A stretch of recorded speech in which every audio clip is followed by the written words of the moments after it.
Break with Reality, Part 5.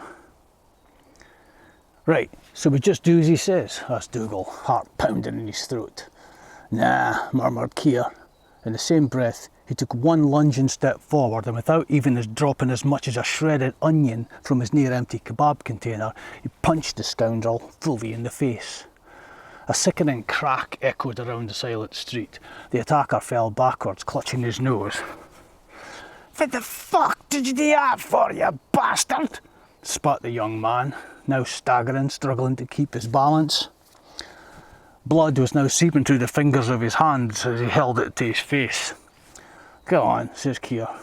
They brushed past the semi-conscious youth and continued their leisurely walk, paying no heed to the shouts and screams of the injured would-be mugger lurching around behind them. "Why are they called shell suits then?" Keir asked. "I don't know, Ken. Maybe you buy them at the beach or something." That'll be it." An empty taxi sped past, heading in the direction they were going. "Fuck! We could have got that one," Keir spluttered, waving his arm after the long-gone vehicle. It's no worth it now. We're nearly there," Dougal said, hoping to placate his impatient pal. He nonchalantly tossed his kebab paper and container over the nearest wall, into some innocent gardener's prized geraniums, no doubt. 15 minutes or so of uneventful walking later, during which the mugging incident became less than a distant memory, they found themselves at the base of the block containing Jingo's flat. The thud and rhythm of dance music was now clearly audible from an open window high up in the block. "Here we are. Now, which number is it?" Dougal peered at the metal plate in the wall with his list of buttons and nameplates. 65A. Here." Dougal pressed, and they waited. "Hello?" came a voice a few seconds later. "Aye, is Jingo there? It's Dougal and Keir here." "Aye, it's me, boys. Come on up." At the sound of the buzzer, Keir pushed the door open. They ascended the dark stairwell and alighted at the top floor, where the door to Jingo's was already open. A couple were talking in the door jamb. "Excuse us," Keir muttered as they passed, entering the party zone. They searched immediately for the kitchen, because that was bound to be where the booze was kept. All the best parties end up in the kitchen, right? Well, the best ones Dougal had been to actually ended up in the bedroom, albeit with not all the party guests present, but that's a different song. Keir found a fridge and pulled out 2 cans of lager. "All right, boys. Help yourselves. Plenty in here." It was Jingo himself. "All right, Jingers. Cheers, man."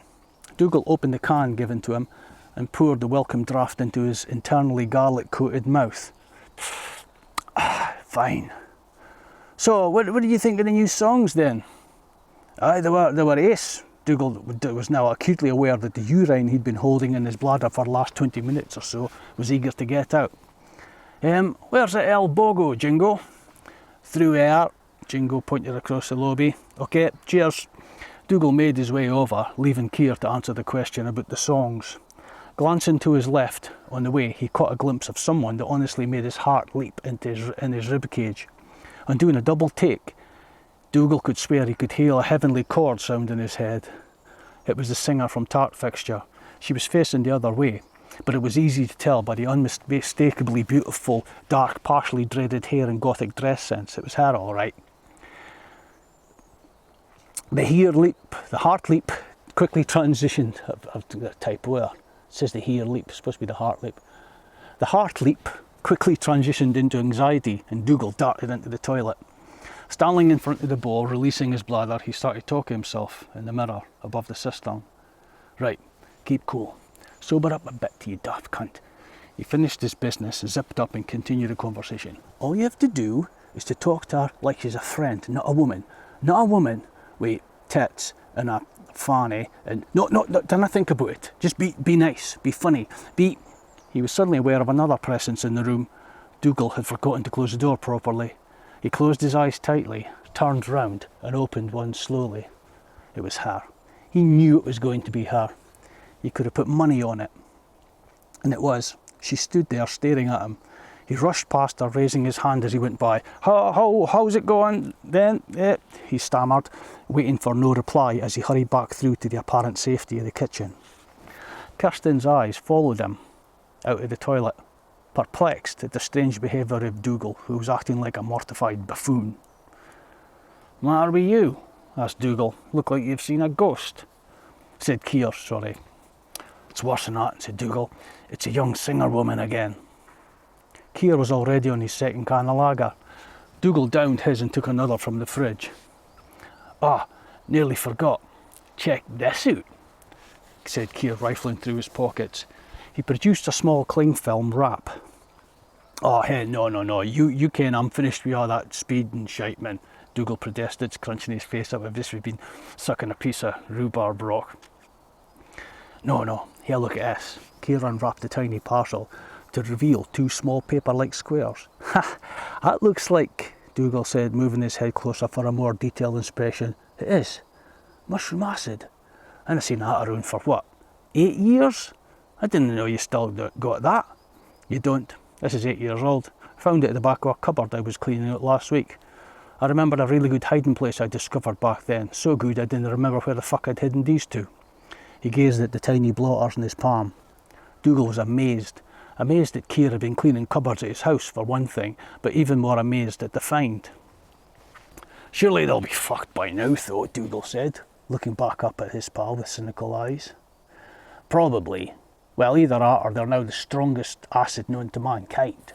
Keir was still staring at the two tabs. "Either that or they'll turn us into raging zombies, more like. You gotta throw them out." "Well, there's no point in wasting." Keir picked up a tab and stuck it in his tongue. "You in?" "Yen." He offered Dougal the other tab. "Oh, no, I've stopped all that shite, man. You ken that." "Please are selling." Dougal made to wrap up the rest of the blotter. "Ah, what the fuck, in?" Dougal said, performing a moral U-turn he realised was becoming all too common for himself these days. He took the acid tab from the wrap and looked at the smile on the cartoon mushroom that was printed on the tiny square of thin card. "I know exactly what you find amusing, you daft, smug-looking wee bastard." Shaking his head at his own weakness, he placed it on his tongue. "Well, what's the worst that could happen?" Dougal chewed and swallowed the hallucinogenic, washing it down with the last of the can of lager. "It doesn't work when you've been drinking on it, why does it?" "No, you're right. It'll be a waste of time. Let's go through to the other room." They grabbed another couple of cans of lager from the fridge and headed through to the living room. There were no chairs available, so Keir and Dougal sat on the nearest side cabinet. There were about 15 people in the room, in various stages of party-making activities. One couple snogging on the couch, two guys scanning up joints, another couple dancing together in the corner, and the rest talking and drinking. Guitar Girl was sitting with a female friend on the two beanbags talking. One guy slid off his seat and knelt on the floor trying to figure out the iPod setup.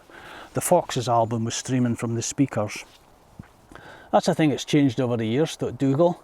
"If it had been 10 years ago, there would have been a turntable hi-fi unit in some corner of a room, and the floor around it would have been strewn with vinyl albums, all in various states of undress, all getting scratched to bits, rendering them unplayable the next day. Nowadays, you had one small piece of electronic gadgetry which unbelievably contained the house owner's entire record collection, most of which had probably been downloaded for free. Everything about modern day technology meant that everyday tasks were becoming less time consuming and easier to accomplish, unless you were drunk, that is. The guy on the floor was having problems physically seeing, let alone figuring out how to work the small technological marvel. He gave up and plunked himself back in the settee. "Just leave it on random, eh?" He slurred over at Keir and Dougal with a nod towards the music system. "Aye, sounds good on a why," Dougal shouted back. "You started feeling anything yet?" Keir asked. Dougal thought for a minute, looking around, making sure everything seemed as normal, and then turned back to him. "Nah, must be fucked right enough." He did have a slight anxious feeling for a second, and for a second thought he felt the tremor of butterflies in his stomach. The feeling passed and he decided it was just his imagination. Me neither. They sat like that for a while, shooting the shit, as our transatlantic cousins are wont to say, when suddenly Dougal heard a piercing scream in his head. He turned to see an alarmed-looking Keir staring at him. Was that me?" Keir asked. "What, that scream?" "Aye, was it me?" "No, I don't think it was you." "Wait, was it me?" Nah, it couldn't have been you. You're here." They both turned to the living room door as a short red-headed lad appeared for the kitchen, arms outstretched, palms pacing outward, waving a calming motion to the rest of the room. It's okay, it's okay. It was just Jimmy D. He was tap dancing and he fell in the sink. Fell in the sink. Dougal turned his head and repeated to Keir. Aye, Keir said, nodding sagely. You've got to watch out. Dougal's heart nearly stopped. His guitar girl got up and came over. She crouched in front of him. Didn't know you knew Jingo then, she said, nodding in Jingo's direction. Oh aye, I ain't known him for years, since he was wee. Look, about what you saw in the toilet there. Nah, don't worry about it. I do that all the time. I gather you talked to my boyfriend then? Aye, aye. He seemed... Aye, he is. His name a boyfriend. Oh, Dougal's heart was busy. Now it performed a Dougal's heart was busy. Now it performed a secret joyous dance in his rib cage. I thought it seemed strange. Nah, that's my boyfriend over there. She indicated a man resembling a 7-foot gorilla leaning against the far wall. Oh, his heart fell flat again. Ha ha, got you again. You're easy meat. I'm Kirsten, she said, offering a dainty hand, the nails of which shone with black nail varnish. Dougal detected a glint in her gorgeous eyes. Dougal. He gripped the offered hand, enjoying its compact feminine form, maintaining eye contact. There was mischief in there. The glint was a cheeky one, a glint he could almost physically see. In fact, he really could see, and it was turning gold. Now it was turning red. In fact, both her eyes were now bright red. Dougal stared, becoming more alarmed by the second at what he was witnessing. He turned to Keir, who was pissing himself laughing, staring at a vase on a shelf, tears in his eyes. The acid, it was working too well. Then Dougal felt the wall at his back move. It was starting to push him off the cabinet. He turned back to Kirsten. If this wall didn't stop shoving him, he was going to end up falling on top of her. She would think he was attacking her or something. So Dougal, did you not used to be in a band back in the day? She inquired. Back in the which day? Which day was that? Dougal asked her, inexplicably puzzled as to what she meant. Well, back in the, say, 95 or 96 days of old, she narrowed her now sparkling red eyes. Probably in Caesar's Palace, supporting Crazy Head or someone. Her eyes were now going back to a normal pale blue colour, but the wall behind kept on pushing Dougal. He was beginning to feel like a 2p piece in a penny falls machine. You okay? Dougal had to get out. He turned and grabbed Keir's arm. Time to go, I think. Dougal could feel everyone in the room staring at him. Keir stopped laughing suddenly and stared at him wide-eyed. You think so? What do we do? I don't know, but I know we need to be outside right now. Come on. Dougal got up and looked back at the offending wall, which had magically stopped moving. Kirsten was now standing. What's the... she began to ask. Dougal heard her shoulders and stared into her eyes.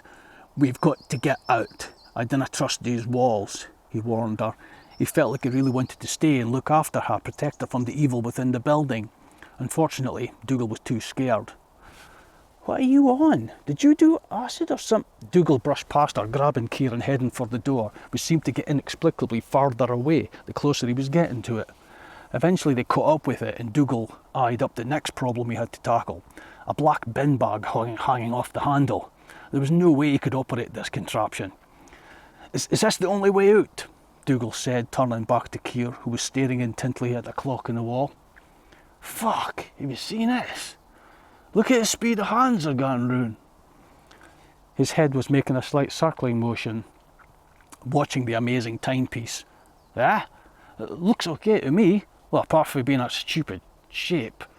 They appeared to Dougal like to be limp pieces of spaghetti wobbling about all over the clockways. Fuck knows how you're supposed to tell the time with that. But that's near the point. Do you know how anybody who can work this fucking door? Door? Keir turned and pointed in the direction. What, this one? Aye, there's no way we're getting out of here. Keir stepped up to the door and turned the handle. It opened easily, revealing the lobby and the stairs outside. Dougal looked at him in admiration. Thank fuck you're here, he said, and went back to check and went outside to check the stairwell. Dougal reached a hand back to hold Keir, holding them against the wall. This might be tricky. We don't know who's out there. I'll go first. Dougal peeked out from the doorway, checking first up to the flats above and then down the way they come. Oh, for fuck's sake. He turned back to Keir, shaking his head. The stairs are fucked. But we might just make it. Follow me, but stick to the walls. They then proceeded to descend the stairwell, keeping as near to the wall as possible. The stairs themselves appeared to have been totally demolished somehow since they were in the house, as if a bomb or something had gone off and devastated them, leaving only around 6 inches of step protruding from the wall. "Do you remember an explosion?" asked Keir. "No," said Dougal, "unless it was when I was in the toilet. One false move or a slip too close to the edge would mean falling into a bottomless pit and certain death." A loud buzzing noise then ensued, sounding to Dougal like a wasp had become trapped in his hollowed out skull. It was quickly followed by a familiar crack, and the door at the bottom of the disintegrated stairwell suddenly opened and 2 people came in. "Uh-oh, here comes somebody. Dinna move," Dougal whispered as loudly as he dared to Keir. "OK," came the meek reply. They stood stock still, arms splayed against the stair wall, as the newly arrived party guests jauntily ascended, seeming having no problems avoiding the cavern below. "All right, boys," the first new guest cheerfully greeted them, smiling, continuing past them up into the flat. They said nothing, electing instead to stare wide-eyed directly in front of them. "Do you think he saw us?" asked Keir, once they felt it was safe to talk. "Nah, sure. Come on, let's keep going." They eventually reached the bottom. Dougal looked back, and the stairway, strangely, had returned to normal. He let Keir open the door, as he was now the handle and lock expert. At long last, they were back outside. "Jeez, man, that was difficult." "OK, what next?" Dougal asked his companion. "I think we need to get to the beach," Keir replied, staring at a streetlight. "I think we need to get to the beach." They set off on their epic journey into the unknown.